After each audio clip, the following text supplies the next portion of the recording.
YouTube, what up, man? It's your boy Addison. Maybe back with another episode of NBA Chat TV. Another game that was on last night. If you didn't watch it, if you was out with your boyfriend or girlfriend, husband or wife, or you just was at the club, turned up last night, probably missed the Knicks and the Bulls last night. Man, this was a great game. This was Derrick Rose's first game back in Chicago. Also, Joakim Noah's first game back in Chicago. He kind of got a mixed review. He got some boos, but he got some cheers. But it was just his first game back in Chicago, which I felt like he played great last night. He had 15 points. He was 6 for 16, as I said in my previous video. And if you haven't done so, I'll put it somewhere down here and or, whatever. But I said Derrick Rose shoots the ball too much. There's no way in the world Derrick Rose on any team should be shooting the ball any more than 10 to 12 times. If any more than that, he's taking way too many shots. Last night, and they finally listened to me, Kristaps Porzingis finally has one of his best scoring outs of this season. He had 27 points last night. He was 10 for 15.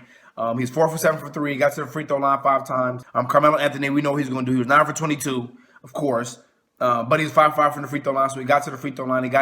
He made his easy point. Joakim Noah played a great game at home last night, or coming back home rather last night to Chicago. He had 16 points. Courtney Lee 17. So when all these New York Knicks players start scoring, the Knicks are going to be dangerous. As I said, the Knicks aren't a bad team. They have promise, they have talent, but it's just simply the fact of them putting it all together. And I think they kind of have the same issue the Warriors have. It's just putting all those players together. I don't think this team is a super team per se, but they have enough collection of talent to whereas they could really make a run at it. Or they really could be really competitive. And last night it kind of showed you that all these guys can score really. And then they had Brandon Jennings come off the bench. He had 6 points, but he had 7 assists. So he really was distributing the ball, getting guys the ball, getting open shots. And that's what you need off that bench. You need just a point guard to come off the bench. You don't need Brandon Jennings to go scoring crazy. He's going to have his games where he's going to have 20 to 25 points. He's going to get a game or two and go crazy. But you don't need him to come off the bench and be that. You just need him to really facilitate.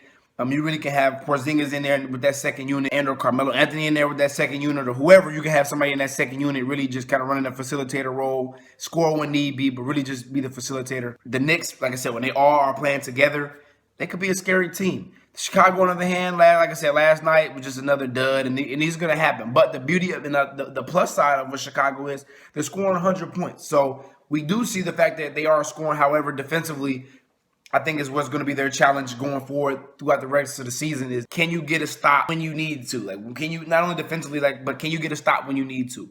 And I don't know necessarily if this team has the guys to make that stop when they need to. But I do think, in turn, with how the team is currently constructed, I think this team could give some people problems.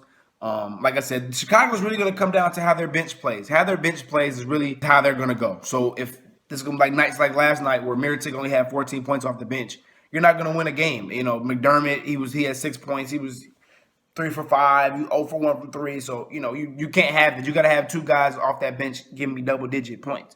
So McDermott and Mirotic, you got to have those. But also, too, I think Coach got to play Denzel Valentine. I don't know why he won't go to Denzel Valentine. I think Denzel Valentine could create a matchup problem. He can handle the ball. He can shoot the ball. He plays good defense. So I think you got to give him a shot. You got to give him a chance. He's a young guy.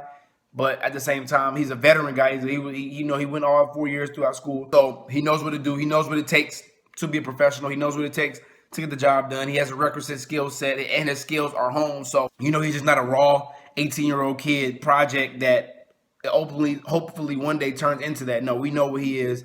So I think you got to give that guy a shot. But other than that, like I said, last night was just more so about the Knicks coming to Chicago and really getting that game for Derrick Rose. I'm sure he wanted to win that game very, very badly. I'm sure it was an emotional for him. He probably won't say it, but I'm sure it was emotional for him going back to Chicago, playing for that home crowd, especially for Joakim Noah as well. I'm sure it was emotional for those guys. They've been there for a long time, seen the highs and lows of Chicago basketball. So, I'm sure that was an emotional game for him. But like I said, man, last night was just more so about the Knicks and when the Knicks are cohesive and when the Knicks are playing. And I like it like that. I like when I think Kristaps Porzingis that he's about right. 10 to 15 shots a game, he's perfect. It really should be 15 to 18 shots, but 10 to 15 shots a game, you're going to be okay because he's going to get to the free throw line. They're going to foul him. Carmelo Anthony, of course, he's going to do his thing. But like I said, I think Kristaps Porzingis is the key to that whole team and that key to that offense and that key to them getting wins and them really becoming that elite team that they want to be out in the East. So, but if you haven't done so already, please like, comment, and subscribe. If you haven't done so, tell a friend to tell a friend. We're just trying to get this NBA train going. Until next video, until next time, it's your boy Addison. Peace.